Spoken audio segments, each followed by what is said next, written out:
सुप्रभात बालमित्रांनो, नुकतीच तुमची 5वी स्कॉलरशिपची परीक्षा झाली आहे आणि तुम्हाला काय सांगितलं होतं? बघा बरं, अगदी त्याचप्रमाणे घड्याळावर आधारित एक प्रश्न आला होता. त्यानंतर पंक्च्युएशन मार्कवर आधारित प्रश्न आला होता. त्यानंतर बघा ॲडव्हर्बवर आधारित प्रश्न होता. त्यानंतर बघा ॲडव्हर्टाइजमेंट आली होती, त्याच्यावर 3 प्रश्न होते. हे तर किती सोपे प्रश्न होते.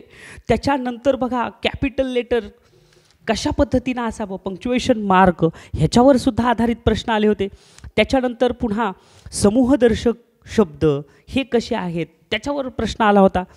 त्याच्यानंतर किती सोपी प्रश्नपत्रिका होती. कॉन्ट्रॅक्टेड फॉर्मवर आधारित प्रश्न आला होता. ए अँड द ह्याच्यावर आधारित प्रश्न आला होता. त्याच्यानंतर बघा चित्र आणि चित्राकडं बघून तुम्हाला उत्तर द्यायचं त्याच्यावर आधारित प्रश्न आला होता. त्याच्यानंतर वाक्य कोणत्या प्रकारचं आहे त्याच्यावर आधारित प्रश्न आला होता. आणि त्याच्यानंतर हे तर सगळ्यात सोपं बघा, उतारा आला होता आणि त्या उतारावर आधारित 1, 2, 3 प्रश्न सोडवायचे ते हे सुद्धा किती सोपे होते रे.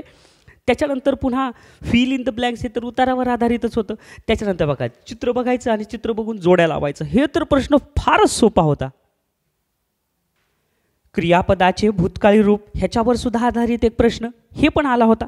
यमक जुळणाऱ्या शब्दावर प्रश्न आला होता.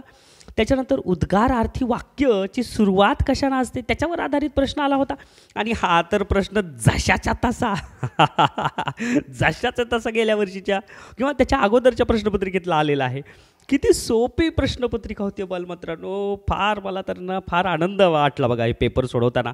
आता बघा लेग या शब्दाशी निगडीत इथं शब्द शोधून तुम्हाला लिहायचं होतं. हे तर फारच सोपा होता. आता हा तर प्रश्न दरवर्षी प्रश्नपत्रिकेत येतो हे सुद्धा सोपा होता. हे कोडं हे सुद्धा दरवर्षी येतं हे सुद्धा प्रश्न फार सोपा होता.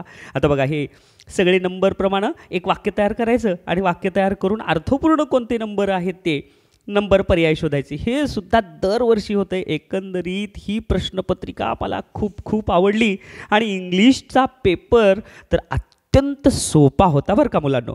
तुम्हालाही सोपा गेला ना. चला मग मार्क तपासून पहा, बघा स्पष्टीकरण त्याचं.